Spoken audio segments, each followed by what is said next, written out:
James Riley, welcome to our little get together.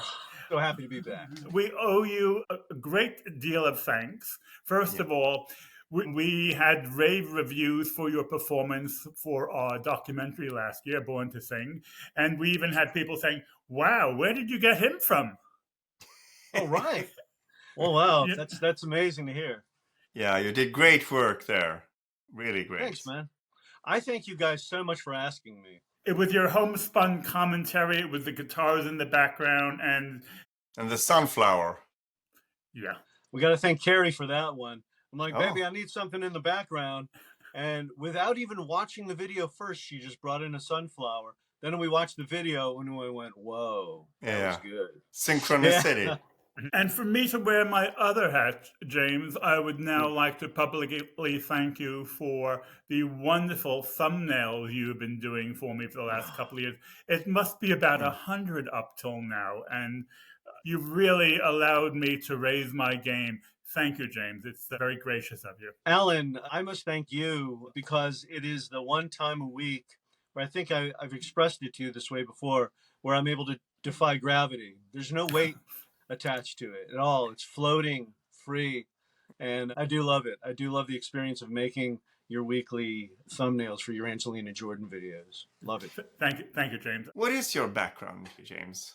During the college years, I was working in imaging. I had a mentor who had put together maybe for a fifth of the album covers that had come out in the United States in the late 60s and 70s. He taught me about imaging, which means taking photographs that we would be supplied by photographers and putting them into a form that can be expressed on the printed page. Then I moved to New York City, where I continued that, where I would hang the photos of one Victor Gallardi here in the United States. He has the highest selling photo book of all time.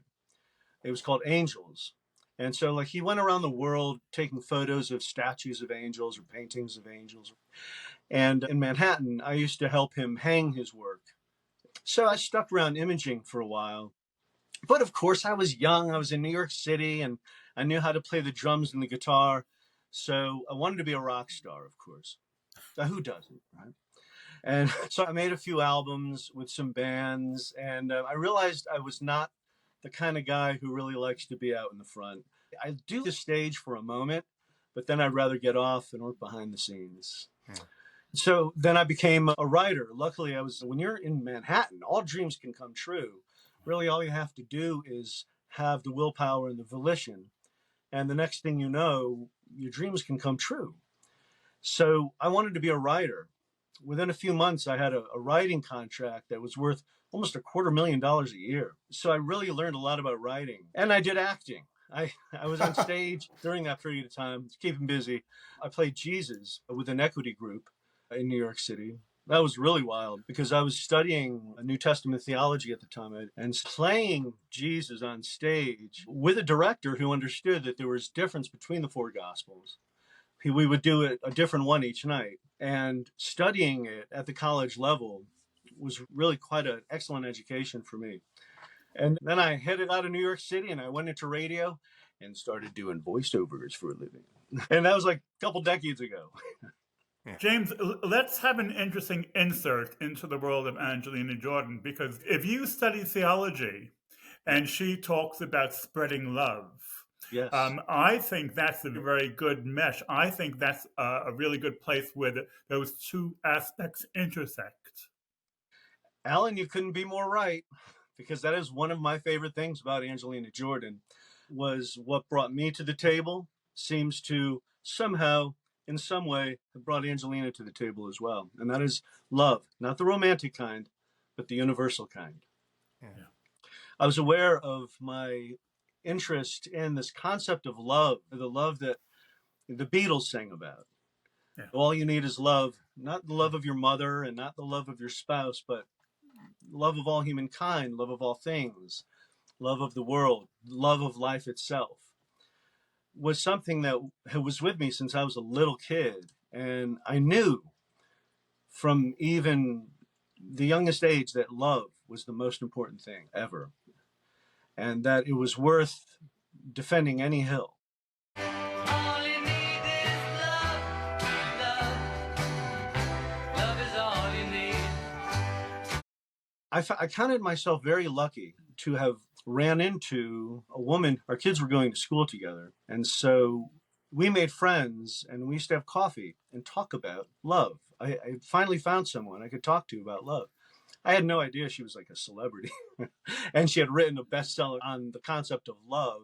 And so I really got to dig deep into that subject with someone who is quite an expert on that subject. See, this is too important a subject for us not to even elaborate on more, because if we're talking about love, it absolutely is not in isolation, but it branches out and it spreads. Not only does the love go down the rabbit hole, but it goes into all tributaries, and it takes many forms. You can think about self-purification, but you can also just think about kindness. You can think about courtesy. You can think about not being able to criticize anything or anyone. There are so many different aspects. And this is a wonderful tie-in, James, because the reason Pontus and I wanted to get you back onto our podcast is because you had a completely different spin on your experience at the Portsmouth concerts.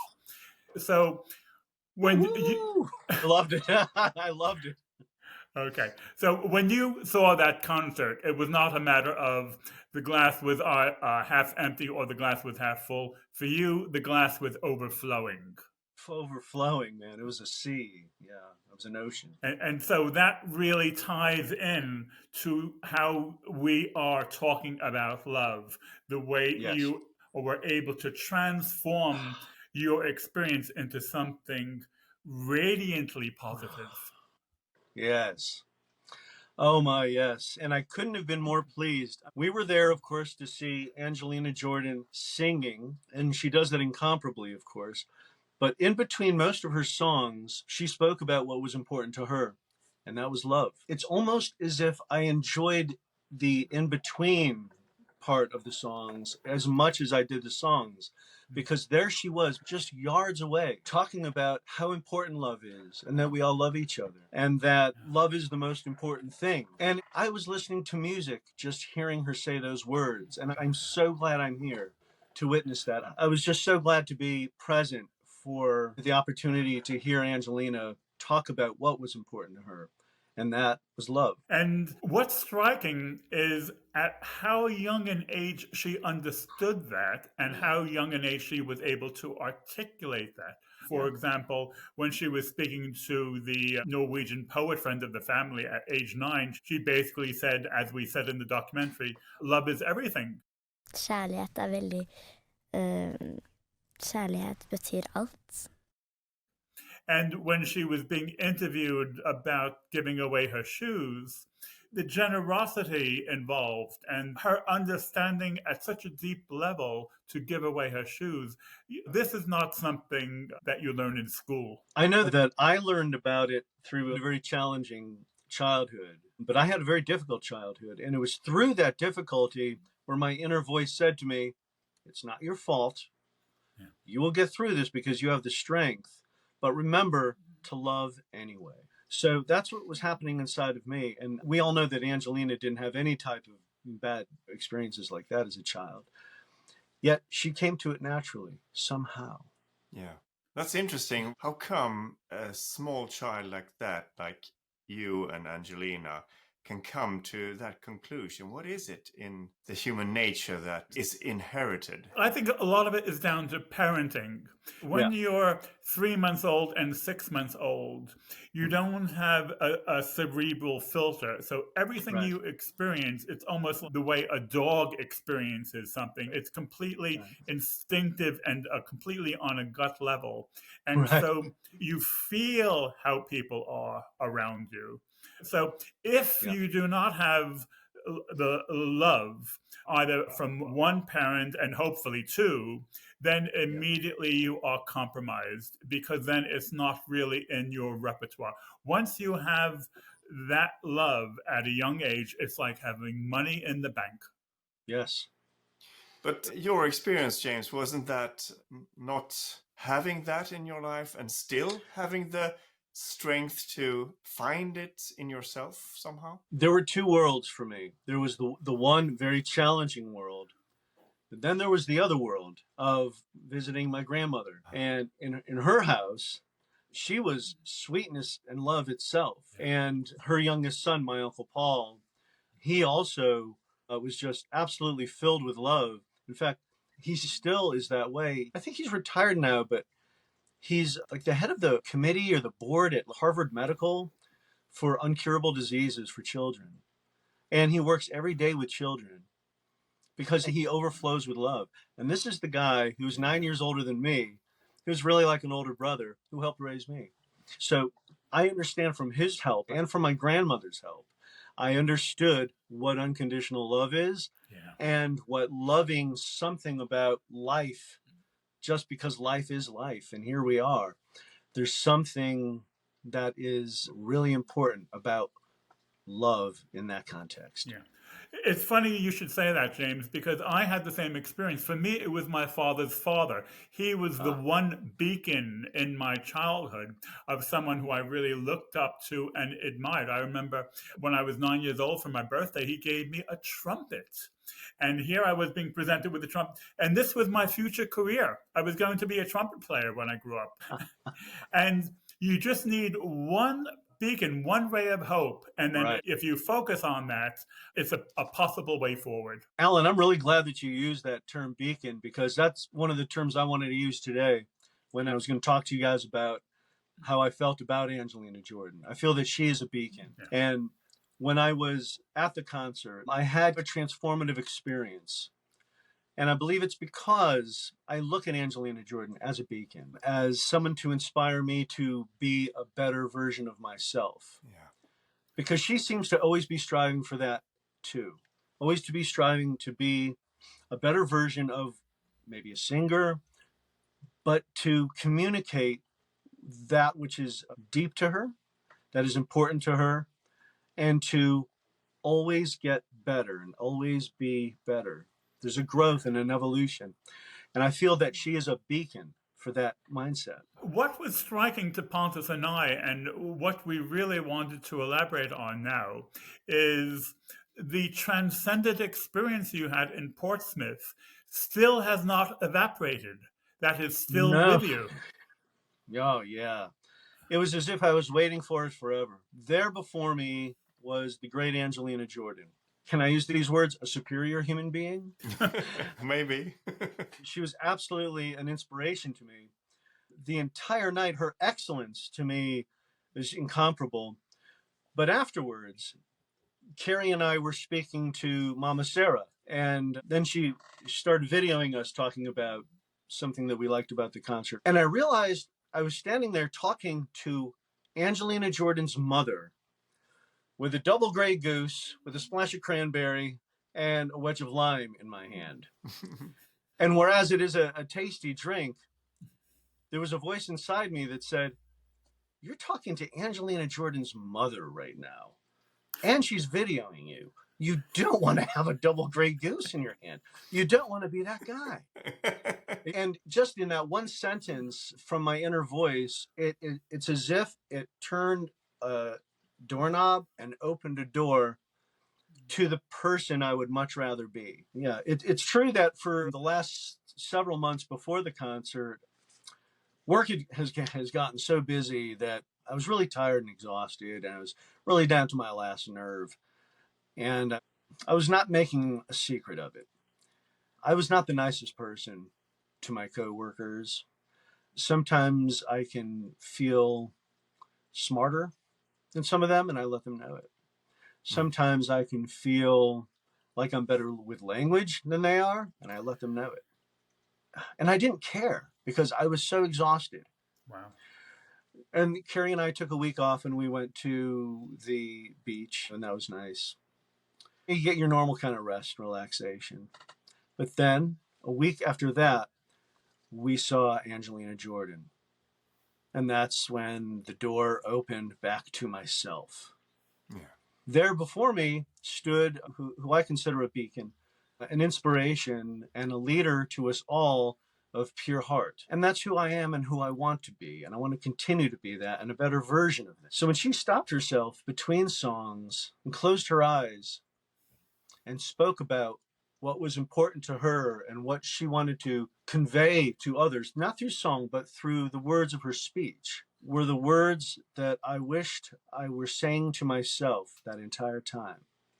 But I heard her say them, and that's what I needed. So thank you, Angelina Jordan, for reminding me of who I am, and that is a better person than who I was being. Wow. Wow, that's powerful. Because what we need to do, James, is we need to have Angelina Jordan as the fourth person on this podcast. Yeah. So she can give you commentary. What do you think she would say if she heard you talk like this? I don't know. She'd probably laugh and giggle or something and say, that's really nice. Yeah. Say sometimes she seems like a real teenager Yeah. when she's speaking.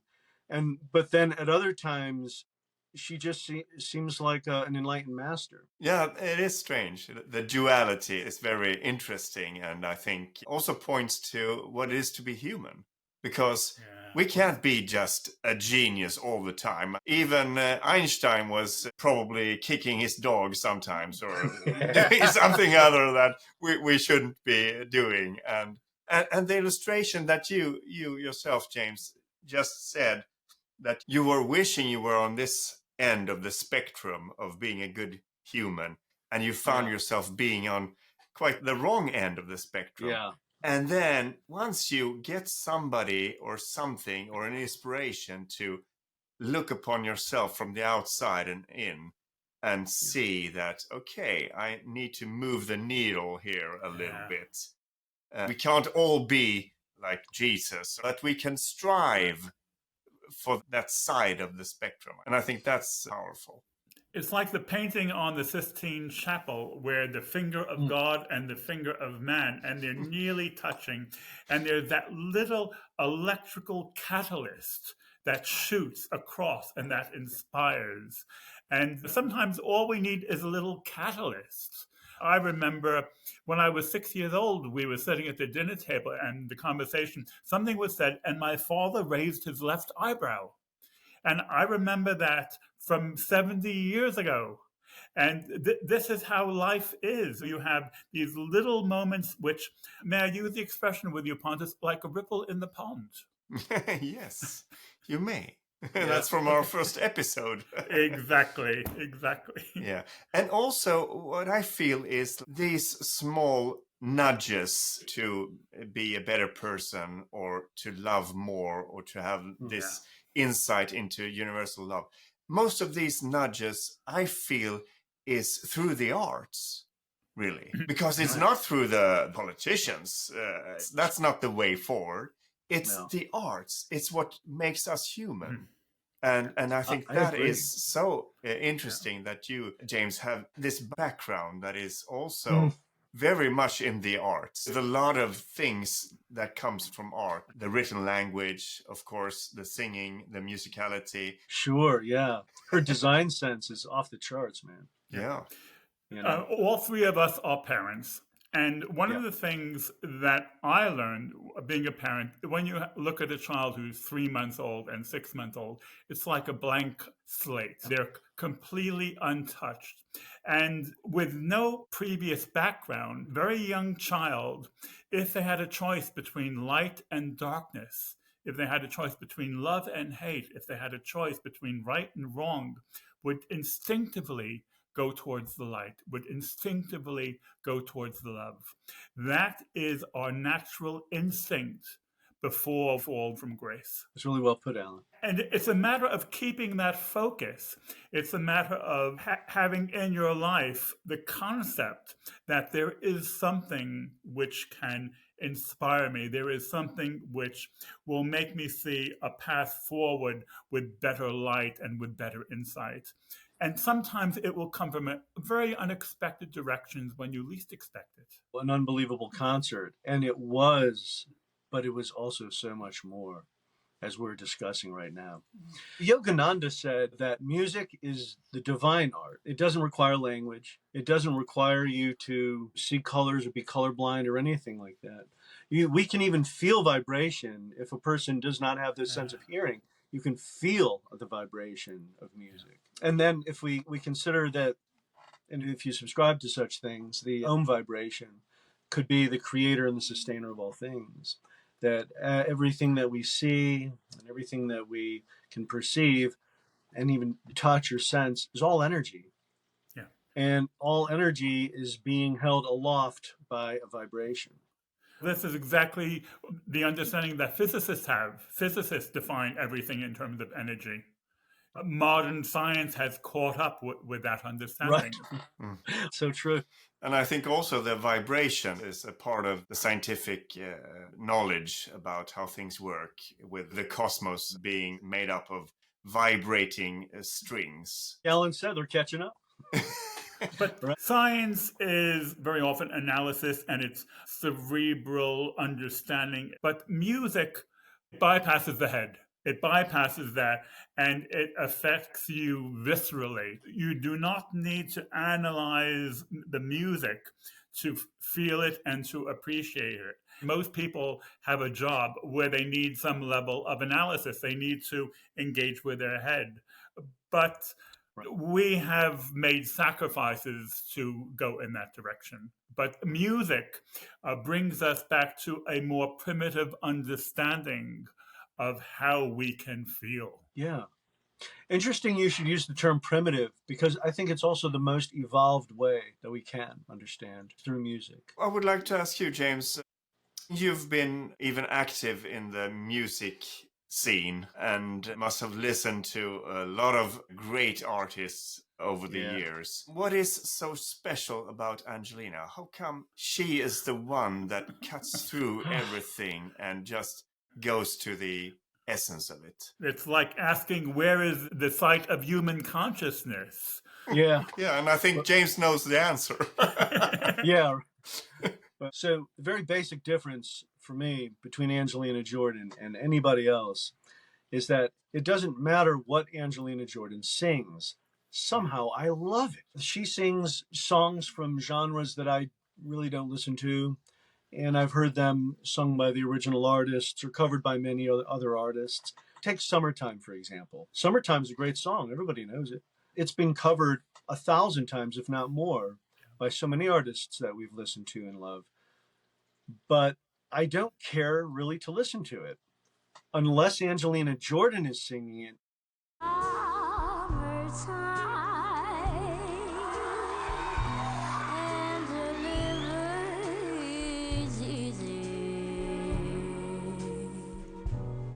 And then it is possibly my favorite thing to listen to. And that's true for Fly Me to the Moon, so many of the jazz standards that she sings, because I'm just generally not a jazz guy. I like the blues. But when she sings it, I love it. It does zero in on my heart and on my soul and on my body. So it's got all three, man. It's got the holy trifecta, the sacred trifecta. Angelina's got it. Yeah, because I did a whole video. Someone made a comment to me and they said, Angelina Jordan is all about tone. And I did a whole video. I remember that. Yeah. I did a whole video based on that, and it's true. Tone on one level can be a very simple word to understand, but if you really start to unpeel it and look at it, her tone is so rich and complex. It's like she puts so many layers into her voice, and that is what keeps us involved. We hear so many layers. It's not one-dimensional with what she does with her voice. Well, that's true. Like when you talk about tone, I'll just go to Elvis for a second. Elvis is just about the same for me in that I really don't care what Elvis is singing. I love listening to it because of the sound of his voice. I just love it. Yeah. He could be singing one of the songs like his henchmen wrote. Yeah. They're not pro songwriters. They just did a little ditty for him, and he'll sing it, and it just sounds miraculous. To me, I think the actor Morgan Freeman has had a whole career based on the tone of his voice. True. The tone and delivery. I'm Morgan Freeman, and when I communicate, I usually do so through deep, weighty, and profound voiceover. I love Elvis, and I was so excited when Angelina did Suspicious Minds. We knew the Elvis movie was coming out. So she was really smart to get in there and get an Elvis cover in. But whoa, when she did the Elvis 68 comeback special, like all black leather, and she had like the Priscilla do, and then the red Hagstrom Viking guitar, I knew she was an Elvis girl. We know that she's covered How Great Thou Art. Are You Lonesome Tonight? Can't Help Falling in Love. Yeah, she's done Right. a lot of Elvis. Yeah. So many Elvis songs. But then in Portsmouth, again, just between songs, she just stopped whatever song she was doing, and she just wanted to talk about Elvis. She wanted to talk about how much she loves Elvis. And she wanted to let everybody know before she did Unchained Melody. She goes, it's important that you know that when I do Unchained Melody, I have the Elvis version in mind. Wow, man, wow. That sent shivers up my entire body. I know that Carrie next to me even did a little jump because she does it so well. And to know that she has Elvis in mind. It was you, James, that pointed out before anyone else when Angelina did Suspicious Minds, she started in the middle. Oh, man, yeah. She started with the chorus. And if I were ever to meet Angelina Jordan, that would be one of the questions I would ask her. What made you choose to start in the middle rather than start at the beginning? Yeah, I suppose it's because she's brilliant and she's a genius. Yeah, and she really knows what she's doing. But I imagine that as the creative genius that Angelina is, she may have been singing that song to herself her whole life. And maybe while singing it to herself, she really liked the way that sounded to open with and to close with, and said to herself, imagine if I did do that song. Imagine if I started and ended with that part. I can imagine Angelina just going back and forth about that, being the genius that she is, and saying, let's try it. She's a well-disguised genius. It's like she pretends to be a teenage girl, but we who are serious Angelina Jordan fans know that she has more in the cupboard than just mascara and nail varnish. Yeah. I think she'd probably blow our minds if she said the real reason that she wanted to do that part at the beginning and at the end. Probably something that is unfathomable to me, why she would do it. But at the same time, it could just be, I liked it that way. An Elvis fan, James. Yeah. How would you characterize the similarities or differences between Angelina's voice and the voice of Elvis? Surprisingly, she sings Can't Help Falling in Love. You know that one where she's walking in Aspen and she's just singing a cappella, Can't Help Falling in Love. And dudes, she's doing it 2 half steps, or what we call a whole step lower than the Elvis record. That's cool. Wow, that's cool. Wise men say only fools virgin, but I can't help falling in love with you. Wise men say only fools rush in, but I can't help falling in love with you.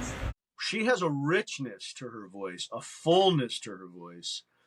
I'm not a vocal coach. I'm not a vocal expert of any kind, but she has a quality to her voice that is so richly textured that it marries with the classic Elvis songs perfectly, like a coating of chocolate over something that's already perfect ice cream. It's a perfect match. As a matter of fact, when everybody was clamoring, oh, she's got to be the reincarnation of Billie Holiday, I was like, no way, man. That's Elvis right there. Yeah. If it's a reincarnation of anybody, it's got to be Elvis. Because, man, is she hitting those Elvis songs. Woo! Man. The video where she's singing at 18 months old is very well known, but the full implication is that if you get a child young enough, you can almost make them a different species. If you get them young enough, they're growing into their body, but they're also growing into their consciousness, and they're growing into so many different possibilities the younger they are. Yeah. Oh yeah, man. Parenting is like such a tough thing because any second of any day, you can think, "Oh my, am I doing this wrong? Is this going to affect them for the rest of their life?" Yeah. Because I said no candy bar today. Yeah. What is that going to do? What type of effect will that the reverberation effect? Yeah, it's beginning even in the womb, isn't it? The baby can hear sounds and hear the mother's voice through this layer. And I thought a little bit about the tone of Angelina and the way that she makes everything so warm. And I think that's a key, especially for me, who's also had a little bit of trauma in my life, not as near as anything very dramatic, but I was like hospitalized when I was 3 months and was taken away from my mother. And they didn't allow mothers to come and hold their child for long periods of time. So I was left alone a lot. And for me, warmth is something very important. When I go to bed, I must be warm. And if I accidentally take off the bed linen and I get cold in the night, I instantly have bad dreams. So the warmth is important.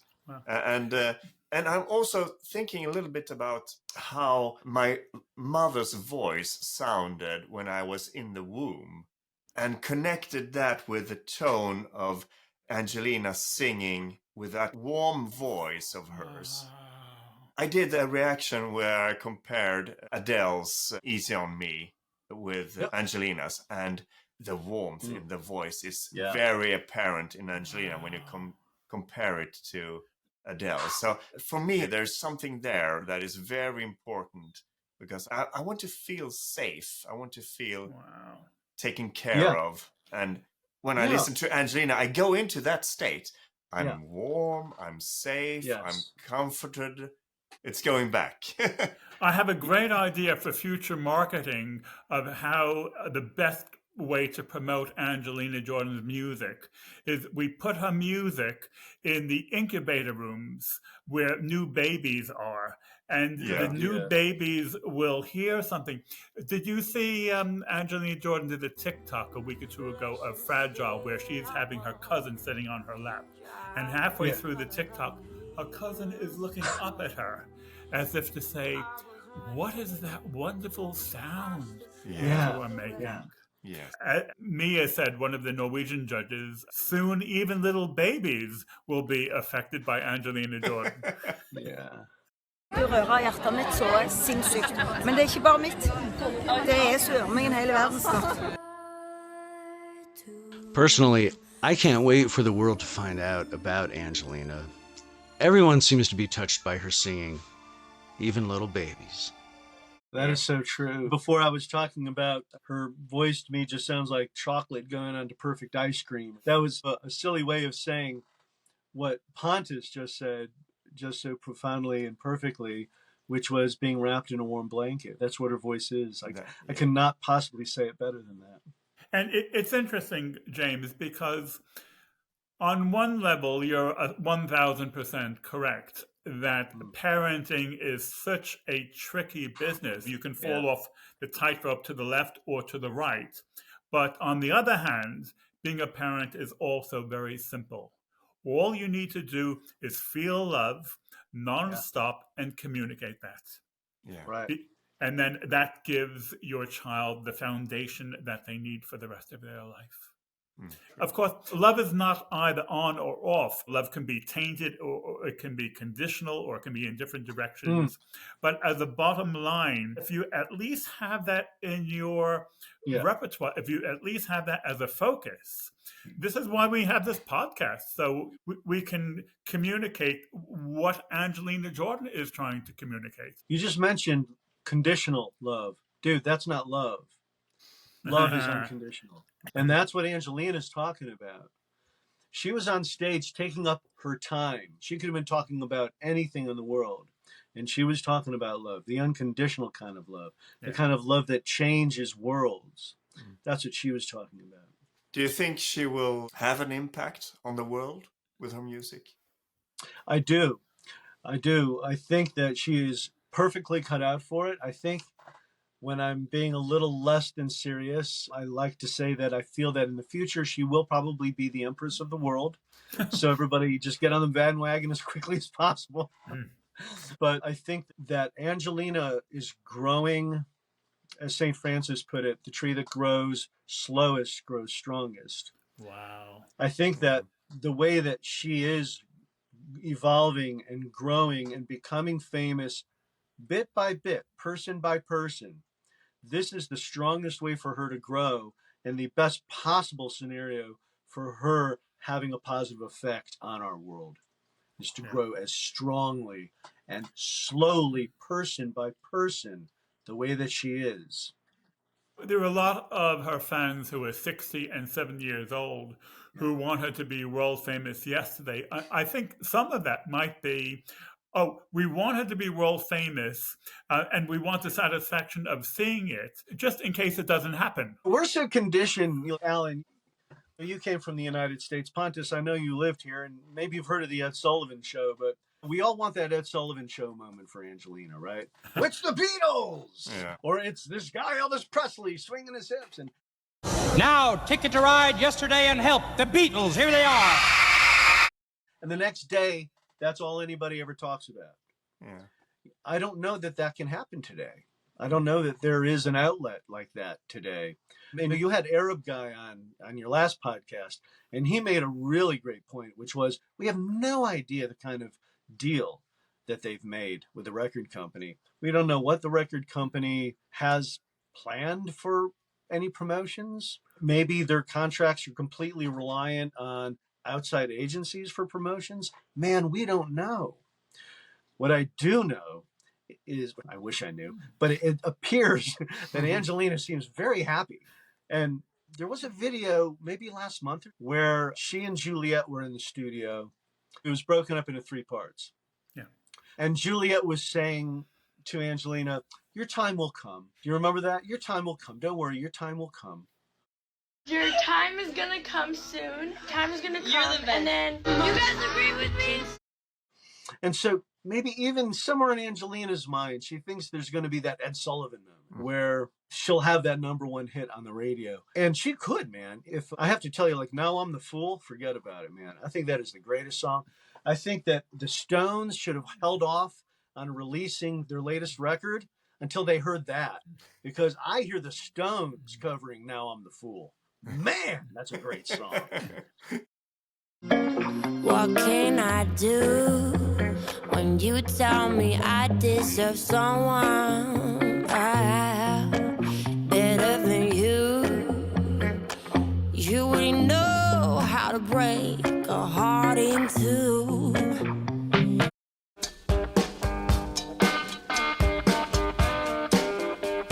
I met a gentle ballroom queen in Memphis. She tried to take me upstairs for a ride.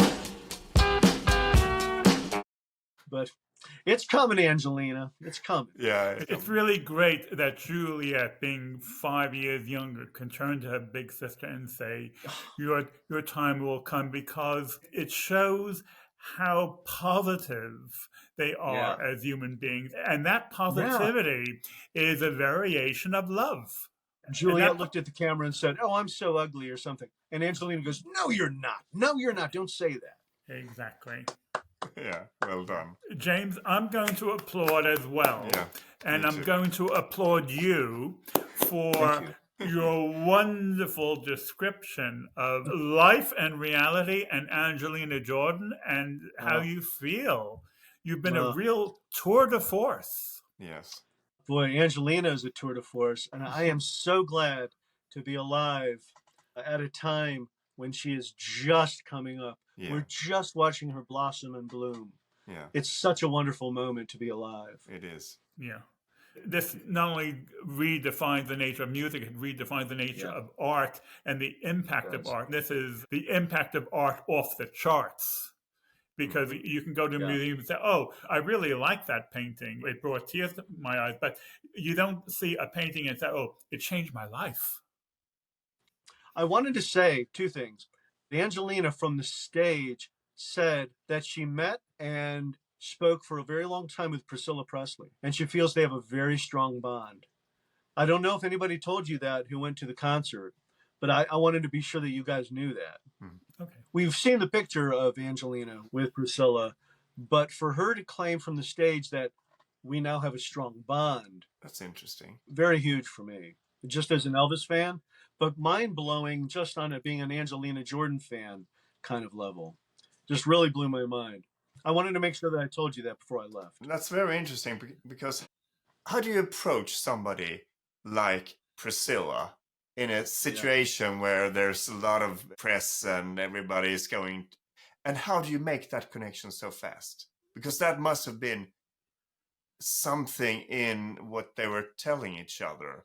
That would be really interesting to know. What did Angelina say to stand apart from everybody else that wants attention?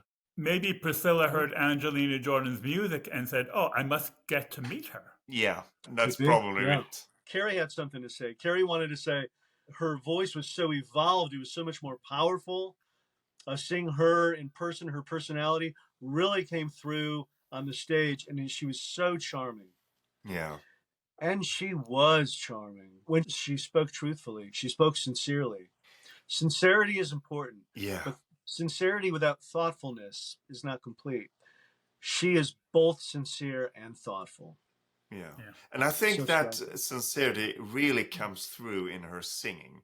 She's really singing Yes. like she means it, because she does mean it. It's not a story that she's referencing because she's taking it in and she's delivering it herself. They say that Frank Sinatra was one of the singers that really sang to you, that you felt that he was singing to you. Yeah. I used to go with a gal whose father was both bass player and tuba player for Frank Sinatra. He was in the 70s and onwards. And he had a similar kind of thing to say about that. He was a man of few words, this fellow, but he did say that Frank Sinatra had a way of communicating that was completely unique. I wonder if Frank Sinatra had the same vision of universal love as Angelina Jordan. Yeah, I don't think so, man. I don't know. Did they do that in Brooklyn? In Hoboken? I don't know either. Okay. James, you've been great. This has been a freewheeling podcast. Yeah. I hope some of it's useful for you. Yeah, we will edit it out. We have an hour, maybe 5 minutes or so. Okay. No, I'm All just right. kidding. I'm just kidding. Yeah, This okay. this was awesome. You're expressing the very essence of what we're trying to communicate with our podcast. Yeah. I'm glad to be on today speaking in this context. That is what I find so important about your channel. And the fact that I had the experience that I did, I need to express that because it's so important. And what better venue than Wrapped in a Warm Blanket? So thank you for having me on to speak about this today. Our The pleasure. three of us are having a symbiotic relationship. We're all feeding off each other. Yes. Yeah. Yeah. Thank you, James. Thank you. Thank you, guys. I love you guys. Love Take you it too, easy, man. James.